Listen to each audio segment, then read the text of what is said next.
All right. Welcome to Saturday.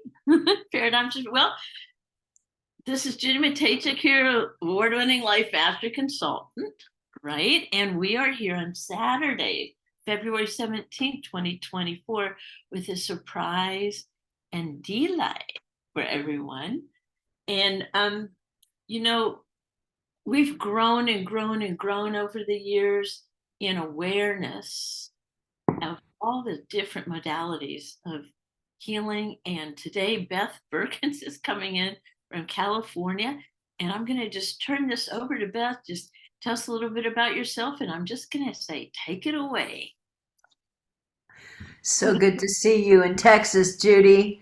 Wow, I mean, you and I, we have grown and grown and grown over the many, many years that we've known each other.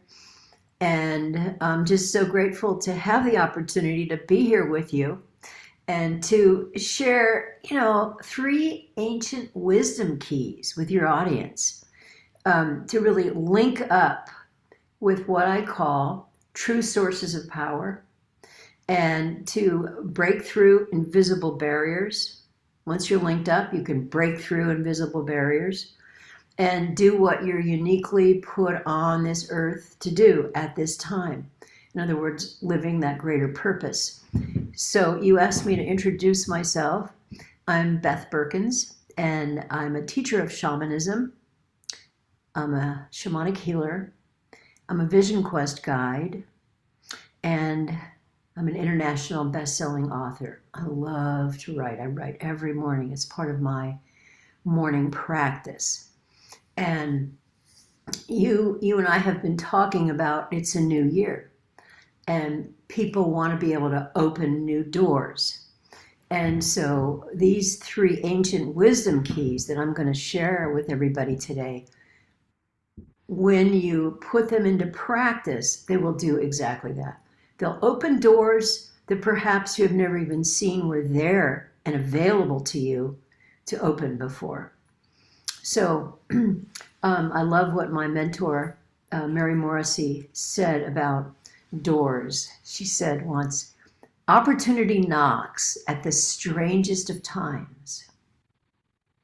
It's not the time that matters. It could be this time, right in this minute, right now, on this Saturday. Right? With rain pouring down in California and floods and snow in the east. And it's not the time that matters, but how you answer the door.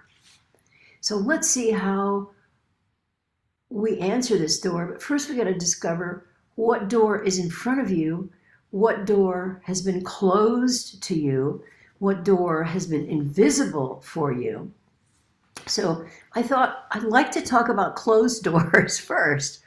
Because, who was that? Benjamin Franklin. He said, when one door closes, another opens. But so often we're busy looking at the closed door that we never even notice the door that has opened. So, as a teacher of shamanism, doors and portals are very, very important. I share with my clients and students how to discover what the Huichol shamans call the Nerika, which is absolutely invisible. It's a doorway that leads into the other worlds that is available to all of us if you know how to get there, if you know how to get into an altered state of consciousness. So I love how you and I started this session. I don't think we recorded this part, but I was working with my rattle, my Peruvian rattle. Just rattle for a minute. Invite everybody to take a nice, slow, deep breath. This is how we're starting, how we're answering the call, this door. Just take a breath, breathing in through your nose. And breathe out any little tensions, any little stressors out through your mouth.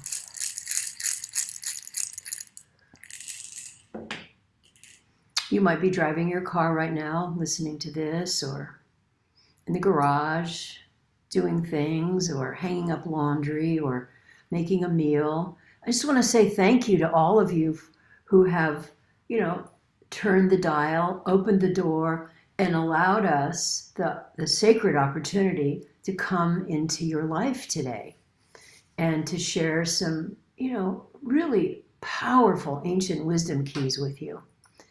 So I'm going to pause here because you may want to say something, Judy. You're a woman of great wisdom. No, okay. All right, cool. So what I would like to do is I'd like to share a story from my own life. It's a story that I've only shared one other time. And it's a story about what happened for me when I was at the end of my 4 years of PhD studies in philosophy at the University of California, Santa Barbara. And I was getting pretty sick. I didn't know about, the life flow of energy and how things can symptomize. But boy, things were really symptomizing for me, and the energy was really jammed up in my body. It was a very toxic situation that I was in. I was the last woman left in this PhD program. All the other women, they had found a way to release and let go of, or, they had left on their own accord because it was so toxic there. And I'm pretty strong. I'm pretty determined, and I just, pushed my way through. And as I was getting to the end of the program, I couldn't help but notice that I had an ulcer, and I had a lot of pain in my stomach. All the churning of, oh my God, can I do this? And what the heck am I doing with my life? And I began to realize I did not want to be, a tenure track philosophy professor wearing high heels and a straight skirt and carrying a briefcase and writing about Wittgenstein on the blackboard. We still had blackboards and chalk at that point in time. That's not my calling. So that door closed. I let it close. And then I couldn't see a new door. I ended up in a dark, thick wood. Not only did I have an ulcer, but I had eczema. This allergic reaction to my environment, which was very hostile. And, people had their swords out, and it was this kind of, not this real Sophia, let's love wisdom and let's get to wisdom. It was just like, let's kill each other and who's the best. And so, I had all these academic awards and accolades, and all I knew was academia, ivory tower. And I had a dream that a lightning bolt came out of nowhere and dismembered me, cut my head off. I didn't know about dream messages at all, but that was pretty symbolic, pretty hard to, avoid the meaning of that. I was living from here up to here, and my body was totally reacting. And so I moved from Santa Barbara, I moved down to Santa Cruz, and a lot of my friends also had difficulties with their doctoral programs, and we all ended up in Santa Cruz. And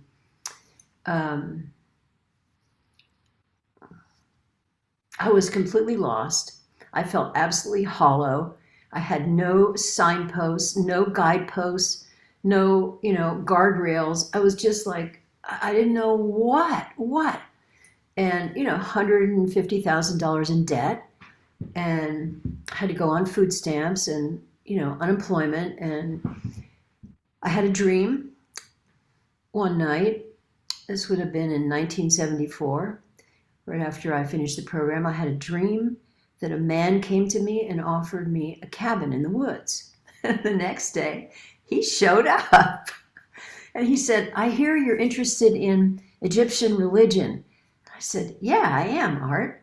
So we talked for 2 hours about Isis and Horus and Nephthys and Nut, the star goddess. And then he said, oh, by the way, I have this cabin, and my wife and I are separating, and I need to sublet it. Would you be interested in looking at it? I said, let's go. So we went into the Santa Cruz Mountains, and up this long, very rutted dirt road in my little Volkswagen Bug. And here's this cabin. It used to be the counselor's cabin of the Girl Scouts. It was all this wild land up there. And the Girl Scouts, would go there in the summer and they'd have camps. So I moved in and I spent 3.5 years there, living in the dark. It was completely, we didn't have the words for this, but it was completely off the grid. There was no electricity. There was no phone. There was no toilet, really. There were the things left over from the Girl Scouts, down into the earth kind of thing. And so I chopped wood and I carried water for 3.5 years. I had no idea, Judy, why I was doing this, what I was doing, but I trusted that because this came in a dream, it was showing me, it was like, Hansel and Gretel, just following these kind of cookie crumbs, right? Cornbread crumbs through the dark, thick wood, through the forest. I didn't know anything about Dante. I didn't know about the dark night of the soul, but I was in the dark night of the soul. I was absolutely gutted. And all I could do was what was in front of me, fill the kerosene lamps, chop the wood, make the fire. And during the day, I would get up in the morning and make coffee and then go sit on this rickety chair in the front of the cabin and just sit there and just listen and watch. I could hear the red-tailed hawks over in the meadow where there was light and listen to the sound of the redwood trees sighing in the breeze. And then I'd go for walks with my dog and my cat. And I was healing myself, but I didn't know that I was. I was still very itchy and had to take medicine for the ulcer. And what I was doing was I opened up to guidance. I opened up to thinking there's got to be another way. There's got to be a path for me. I haven't come this far without there being, what was it, Edison, who said, there cannot be a problem without a solution? Or was it Einstein? There cannot be a question without an answer. One of those, brilliant guys who we lean on still for wisdom today. I was opening up to any kind of guidance that wanted to come. I didn't know anything about shamanism. There were no mentors around. There were no shamans. There were no guides. There certainly was like no handbook, guidebook. This is what you do, after a PhD program and you don't want to do that and you're lost in the dark, thick wood, turn to page 12. This is what you do. I was inventing that book. I was inventing really my future work in the world, and it was hard. It was painful. I was so lonely. I was trying to find the center stream of my life again. I was so good in academia. It was like easy for me in a way, The environment was what was hard and made it impossible. So I leaned into the darkness, and it was so, so dark. I mean, there were no lights around for miles. When I first got there, I was scared to open the door and go out and turn the propane tank off. It was so dark. So this is still wilderness in the Santa Cruz Mountains. We're talking mountain lions. We're talking bobcats. We're talking rattlesnakes, right? I'm not a wilderness guide yet, leading Vision Quest at this point. I don't know what I'm doing, but I'm following this still small voice that's telling me, just keep going. Just keep going. Just try to deal with the fear as best you can. Just keep going. And I was recording my dreams. Finally, one night, what we call in shamanism a big dream, came to me. And I was standing on the shore of an ocean and looking way out at sea, and I could see something was coming up out of the depths of the sea, and it had wings. I had no idea what that thing was, but it totally had my attention. It was like we were we were tethered together somehow. This was coming up for me, and one of my friends was out there, and he swam this statue into the shore to me. and it came to life. And it was a goddess. And she had this brass cylinder that she was holding that was for me. And she gave it to me, and I opened it. And of course, it had a big long piece of papyrus in it, but it was written in a language I couldn't read. It was like hieroglyphs or Arabic, or not letters, characters. And I knew this was the sign I had been waiting for. This was the message. I knew, okay, I am going to find my way. This goddess is coming. And it turned out I didn't know who she was. She was the goddess Nike. I could tell she was Greek, from the statue itself. The goddess Nike is the goddess who flies with the warriors into battle. And she encourages them, and she tells them, you can do this. She was like my mentor, right? You've got this. You can do this. Flies around them, feeds them love and power and compassion. And so she's now with me. And so I did research on her, and I discovered, okay, she's Nike. She's this incredible, amazing goddess. And then from her, it led into other goddesses. And I began to discover what, in studying philosophy for 8 years, they never told us that there's this whole women's spiritual tradition. There's this whole women's spirituality. There's these goddesses that are all over the world. They're worldwide. And there's something called shamanism. And so I was really just swept into this whole other level of knowing and learning. And there weren't many books about this then.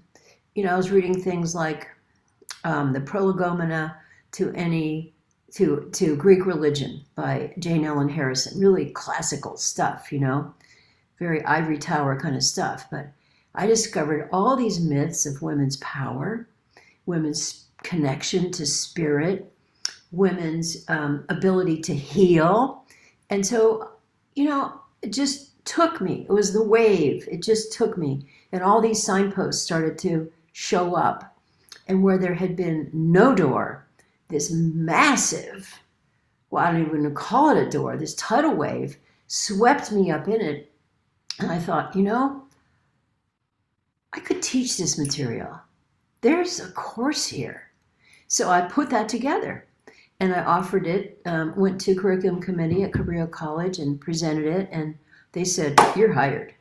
They had never seen anything like it, but they could tell this is something really important. The women's movement was just beginning, but it was just all, we want equal pay and equal rights, and we got to have the vote. And this was something a whole other else thing. This was like a whole other paradigm, we would call it, of women. I'm getting chills thinking about this. Women connecting with their hearts and with their souls, and the center stream of our life. And it turned out, I didn't know this. What am I? I don't even have a radio. I don't know what's going on in the larger world, but it turned out there was a whole women's spirituality movement that was happening all over the Western world, that all of us simultaneously were discovering these truths of who we are. And, some great men also discovering the sacred feminine. So I was hired, and the classes were, so popular. They had to open advanced sections of the classes, and I found my way out of the dark, thick wood. So it's like I found my inner GPS of healing. I healed myself. I empowered myself, and that's what brought me to my greater purpose. So it took 3.5 years to do this. And I realized I don't know anybody who's done anything like this, really. People don't have 3.5 years to just go live off the grid. We've got mortgages to pay and kids to raise and, jobs to go to. But still the need remains. I have talked to so many people who are in dark nights of the soul. I get people emailing me all the time. Can you help me? I want a breakthrough session with you. I'm lost. I've lost my bearings. I can't stand this job anymore. I'm at this crossroads and I don't know which way to turn. I just don't know. And they're up against these invisible barriers, which is one of the three wisdom keys I want to talk about today, right? I'm in a fog in my life. I'm burned out. These are the things that I hear. I am in a dark, thick wood that Dante talked about. I just don't know. Are there any keys to this? Where is the new door? I can't even see hardly what's in front of me, and I'm so drained. Oh my gosh. I've been derailed, they often say. Or they'd say, I know there's something greater for me. I know I'm being called to a larger life. I have no idea even what that is, or I have a hint, but I couldn't possibly do that. You know, all those invisible barriers. It's really too old for me. I should have done that. I knew that when I was 20, but I didn't do it. You know, I took this way of, you know, I found this wonderful person. We got married. We've got kids, you know, all those kinds of things. So that's the closed door that I came up against. I closed that door for philosophy because it wasn't me. It would have wasted who I am had I just done, you know, what I was supposed to do, right? All the things we're supposed to do, all the things that are right in front of us that we should do. So what did I do? Let's talk about these three keys. And on pause, anything you'd like to add? No, I love I love what you said about opening up the door to guidance. And so what I would like to do is let's talk about those three keys and perhaps maybe give a little inkling about Yeah. some tools. Maybe we can do something like take some action or something, but tell us about the keys. Yeah. Okay, great. Yeah. I'd be really happy to do that. So these are really breakthrough kind of keys. So just, you know, based on this story that I have just shared with you, the first thing that I was doing, just to name it, and the first ancient wisdom key that our ancestors all knew this, and they all use these keys. These are keys that are in shamanism today, worldwide, is to rely on unseen forces. And I'll tell you, those forces were so unseen. I could not see what was really right in front of me. Now, you know, I've taken the teachings from that time and, you know, I lead vision quests based on these keys. I lead shamanic healing courses, the Shaman's Heart of Healing. I'm organizing that course right now. That relying on unseen forces. So what I was doing, sitting in that chair and then walking with the dog and the cat up these, you know, old deer trails up to this just wild land, I was listening with my heart. Seeing with my heart is what we call it in shamanism. Seeing with my heart. And just picking up, it was like I had all my antenna out. Just picking up what was around me. I didn't know about power animal helpers, but, you know, they were coming into the cabin at night. You know, bears would come pounding into my dreams. And eagles, you know, would come in and they'd merge with me and I would become an eagle and have an eagle head and see like an eagle. And I had no clue what this was. It's called merging in shamanism. The spirits were very much with me and they were part of the guidance. And I just let it happen. There was nowhere to go. The way of the shaman had not been written. Michael Harner was not yet doing his work. I had no access to indigenous shamans to tell me, hey, you know, these are power animal helpers. These are, you know, forces in the hidden worlds of wisdom and healing that you're calling for help. and you're calling out, to be guided somehow, and they're answering your call. So I didn't know I had a call. I didn't know I was calling, but I was relying on them. And what I'm trying to get to is there is a teaching. It comes from the Australian Aboriginal outback, those shamans, and it's called Dadiri. And that's what I have been doing for 3.5 years, Dadiri. Just sitting and letting things well up. True sources of power, just letting them well up and just connecting with this whole shaman's net of power. Like fully getting plugged into that. Like you don't ordinarily get plugged in, and staying plugged in day and night, chopping wood, hauling water, connected with the forces and the sources of all of life. So on the one hand, I'm totally hollowed out and afraid, but on the other hand, I'm electrified, right, by all that's happening around me. So that first key is to really rely on unseen forces. And, for all of you who are listening, know this. They're all around you right now. They're hearing this conversation. They're with you. They've got their wings around you. They've got their paws on your back. They're with you right now. And to turn and just, acknowledge them. You may not know who they are, but they know who you are. And you can call them in. You can call upon them. You can invite them to help you with this business meeting today.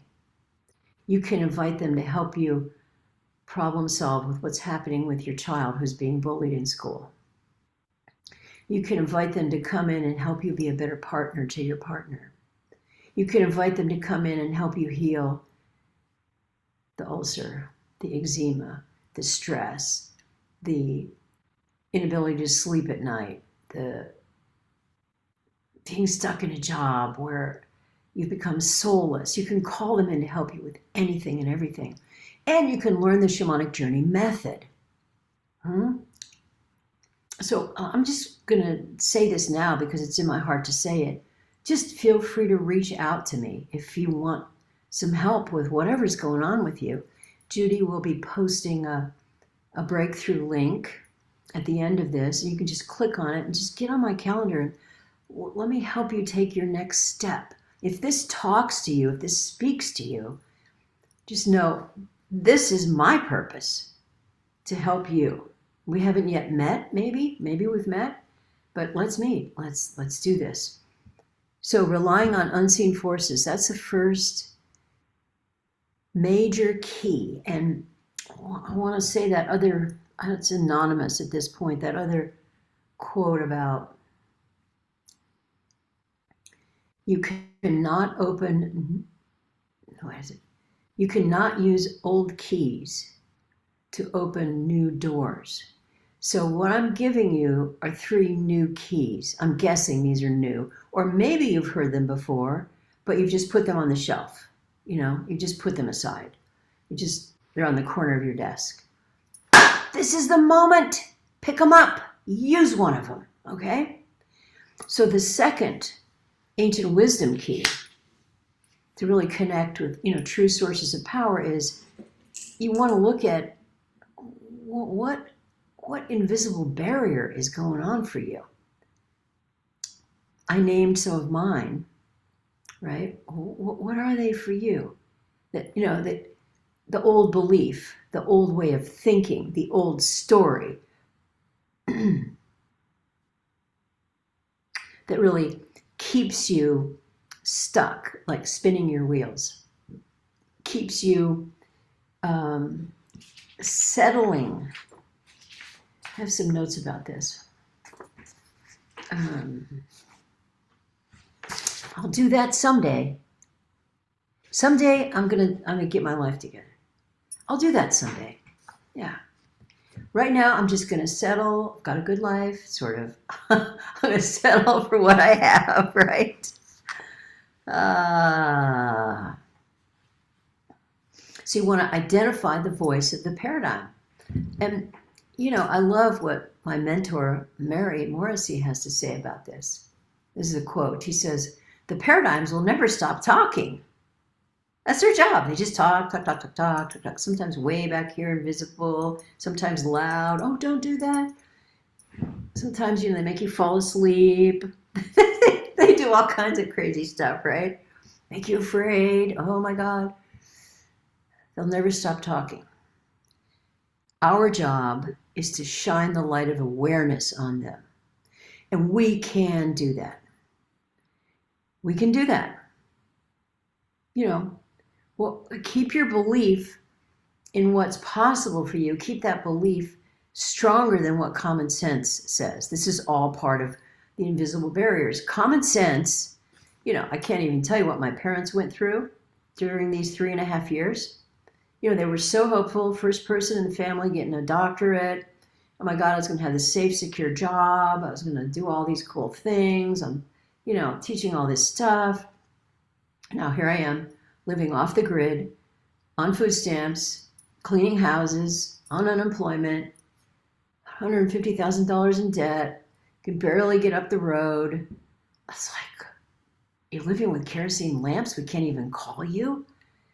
Okay, that was not common sense. Common sense said, well, it's okay.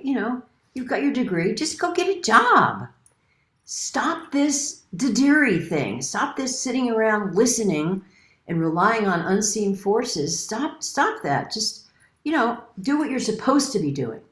That voice of common sense. That is actually a paradigm, that voice of common sense. So the other voice is to listen to what you're uniquely put on this planet to do. And when you start to listen to that, that's what Nike came to share with me. You are uniquely put on this planet to do this. And then she showed me this scroll in this foreign language. And that's a metaphor. It was a foreign language because I hadn't been trained in it. I didn't know about goddesses. I didn't know about women's spirituality. It was a foreign language. And I was spending my 3.5 years deciphering, well, what is this? What is this? How can I go this way? So you want us to do something, so let's press the pause button here.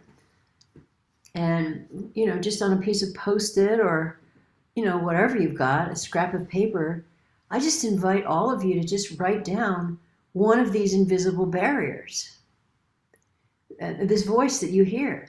And it can be relentless, this voice. And you believe it. You think it's the truth. I'm too old for that. I don't have a doctorate in that. I'm just a white chick. Oh, I can't study shamanism. I'm just a white chick. There's so many variations on a theme. I should have done this in my 30s. It's too late for me. I'm just too lost. Violate the boundaries of what's possible for you. Just violate those boundaries. First, you have to hear the voice. So write that down. What is that voice?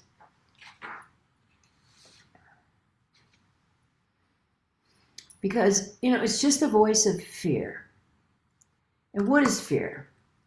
Fear is just this old fence, this old glass ceiling that you've been bashing up against, right? Like the butterfly that's stuck in the room.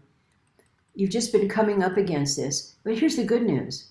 Fear is, it's just the boundary of the old self. And what's on the other side of fear is your greatest life. It's what you came to this planet to do at this time. So it starts with really listening to what that voice is. Okay, so you have it written down now, right? Everybody had a chance to write something down. And if you didn't, well, do it now. It's okay. Don't say, oh, I'll do it later. That's a paradigm. It's called delay or dissuasion or, well, there's these two women, they're just all trained in this coaching stuff and this is a bit beyond me. That's just a paradigm. Just write down what has been holding you back. It's safe to do this. We're here. I've actually called the helping spirits into this meeting. So my helping spirits are here. You can call on them if you need help right now. Call on your own spirits. If you're feeling some trepidation about listening to this and then, writing it down. Go ahead, write it down. Good. And now, what I'd like you to do with this, and then, send me an email afterwards, Beth@BethBeurkens.com. I want you, when we close out this beautiful session today, which is live, so glad you made this live, Judy. So people are going to bump into this and find this. They didn't even know that this door was available to open to them. I want you to take that outside with a big pot from your kitchen and some matches, and I want you to burn it. And I want you to watch it burn. Make sure there's no dogs or cats or kids around. It's just you in this burning bowl. Burn that paradigm. Burn that belief. It's not set in stone. It's just a belief. You're going to burn it. You're going to start with this process of letting it go.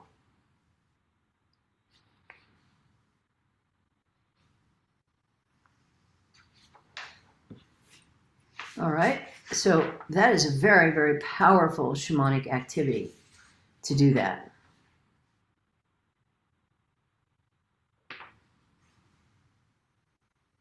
And then the third piece here is to, after you let that go, you've created a kind of vacuum inside, a kind of empty place. And then you want to just begin to think about, so I have a process called Shaman Visioning, in which I take people on a time-traveling shaman's blanket and, begin to envision what it is you do want for your life. What are you uniquely put on this planet to do in this lifetime? So you want to start visioning your arrival, because your greatest life is calling to you right now for more meaning, more fulfillment, making a difference. And, so many people I work with, we get on a breakthrough call and I say, well, what is it you would really like to be doing in life? So many people say, I want to be helping other people, but I don't exactly know how. I don't know what. And in the shaman visioning experience, I help them discover the what. So you want to envision your arrival. You want to start seeing, yeah, I'm doing this. You step into that future life. It's almost like there's this suit of your future life, and you step into it and you zip yourself up in it, and you just start to experience for a few minutes what that's like. So if that calls to you and you'd like to have that experience with me, again, send me an email, click on the link that Judy will give you. It's a link to my online calendar. And if you don't find a time, don't let that become a paradigm. Oh, see, it's a sign. There's no perfect time. Just email me, Beth@BethBeurkens.com. We'll find a time.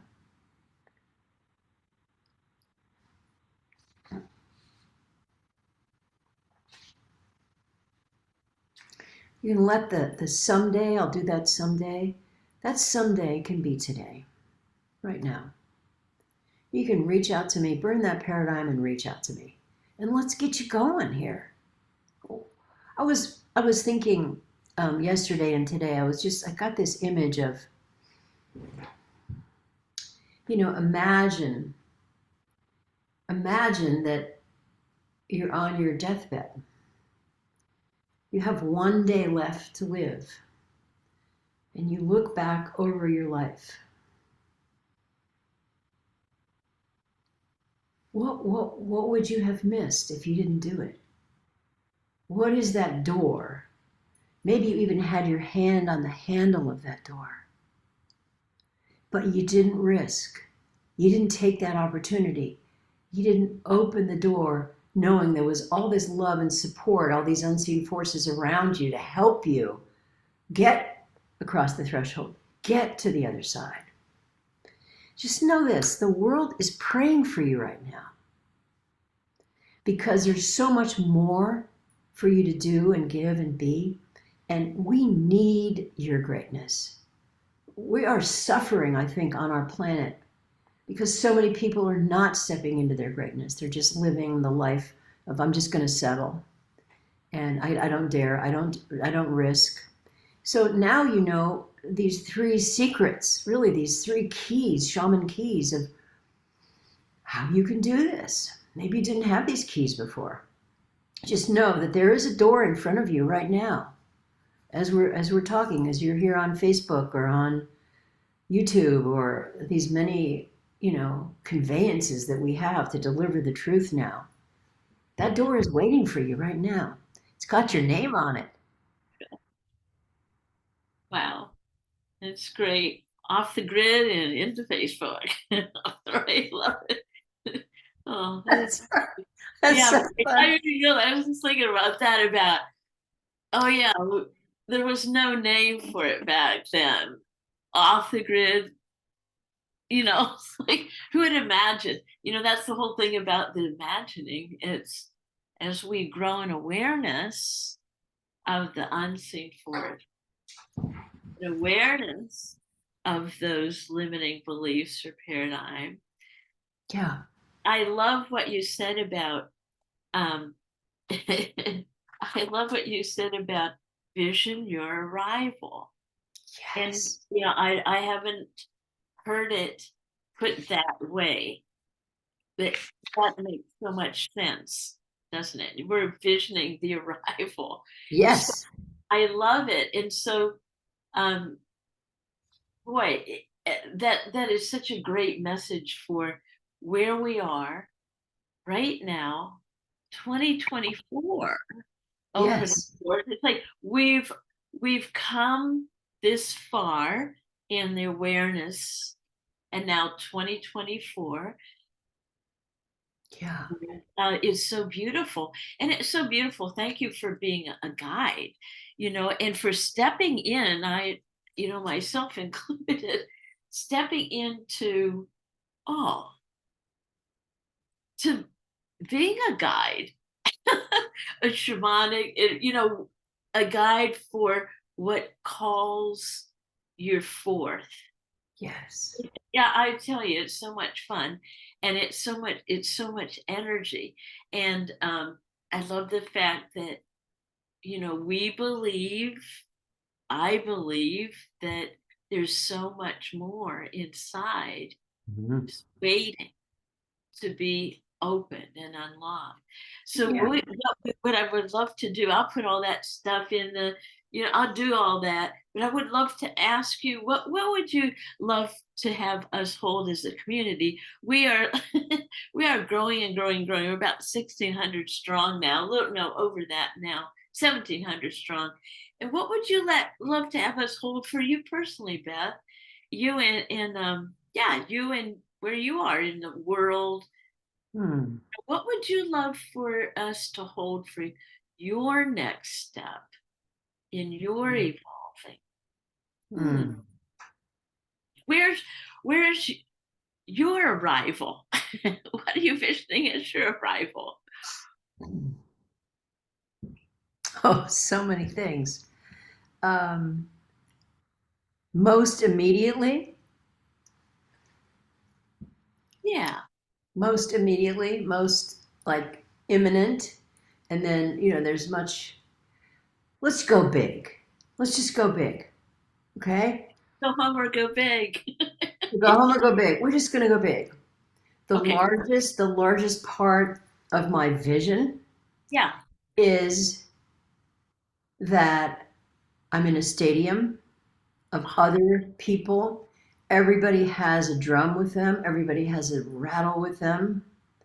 I've got some big mother drums down on the stadium floor, and everybody has come together wanting to help, wanting to heal. And there is something that's happening in the world, and we have permission to send healing there to people, to the earth, um, to whatever is going on there.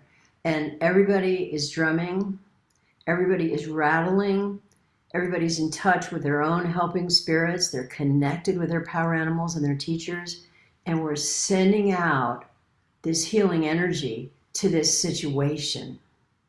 And it's helping, it's being received, it's having its impact.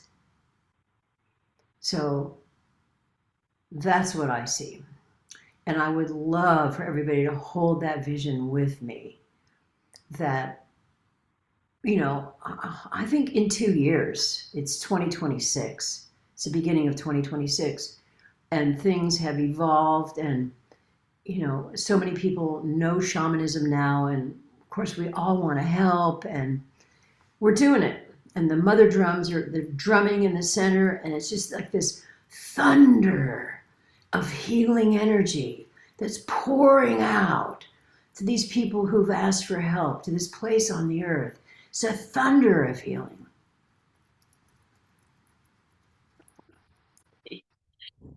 Okay, so it is. So And so it is. Done and done. thank you so much, Beth Beurkens. This has been such a treat. What a surprise and delight for a Saturday. Yeah. 2024. Thank you so much for being here. Yes.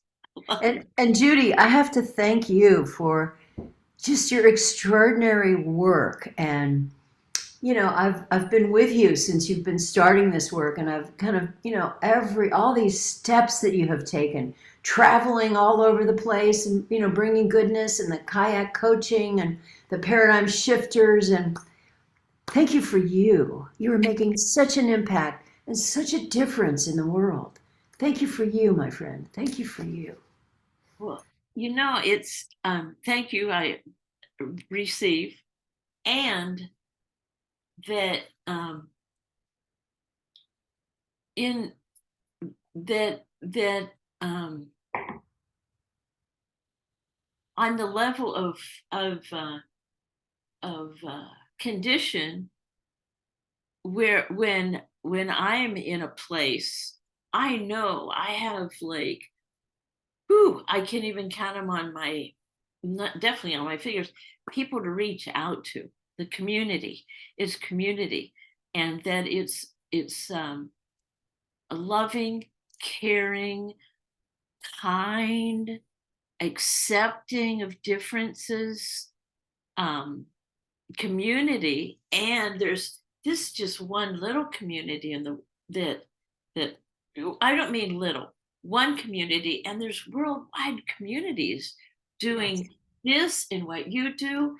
And what a thrilling time to be living. Yeah. And so it is. I'm gonna hit this. Wow. Aw.